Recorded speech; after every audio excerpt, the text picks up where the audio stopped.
Қайырлы күн оқырмандар, математика сабағы 116 сабақ. Бүгінгі тақырыбымыз есептер шығару. Бірінші есеп: балалар 10 адамға дастархан жайды, қанша ас үй құралы жетпей тұр дейді. Үстелдің үстіне назар аударайық. Бұл жерде бізге берілген шыны ыдыс кеселер, олар 10 екен. Тәрелкелер 8 және қасықтар 7 отыр екен. Сонда бұл жерде қанша ас үй құралы жетпей тұр?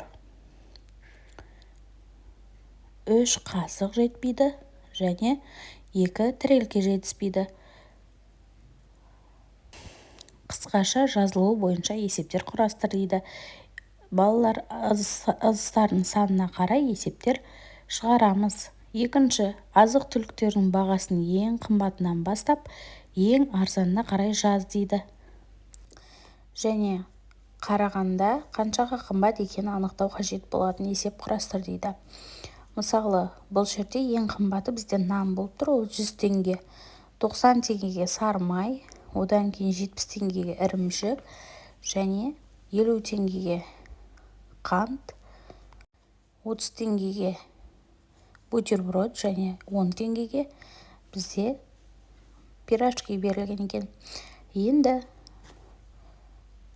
сыр пирожкиге қарағанда 60 теңгеге қымбат деп айтсақ болады екен.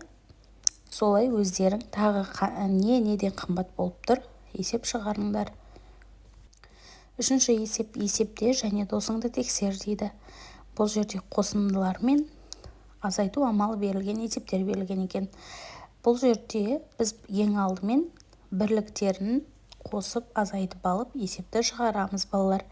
Және төртінші теңдеулерді шеш дейді. Теңдеулерді де осы уақытқа дейін шығарып келдік. Жақсы білеміз, сондықтан өздерің шығарыңдар балалар. Бесінші, шырындар мен нан өнімдерін таңдаудың қанша нұсқасы бар және сатып алынған тауардың құны қанша? Соны анықтайық. Шырындар мен нан өнімдерін таңдаудың 6 нұсқасы тұр екен бізде. Сатып алынған тауардың құны қанша дейді. Жалпы бір шырын мен бір бөлішке сатып алатын болсақ 40 теңге болуы мүмкін. Және круассанмен бір шырын сатып алатын болсақ 50 теңге. Пирожкимен сатып алатын болсақ 70 теңге. Міне солай кете береді екен балалар.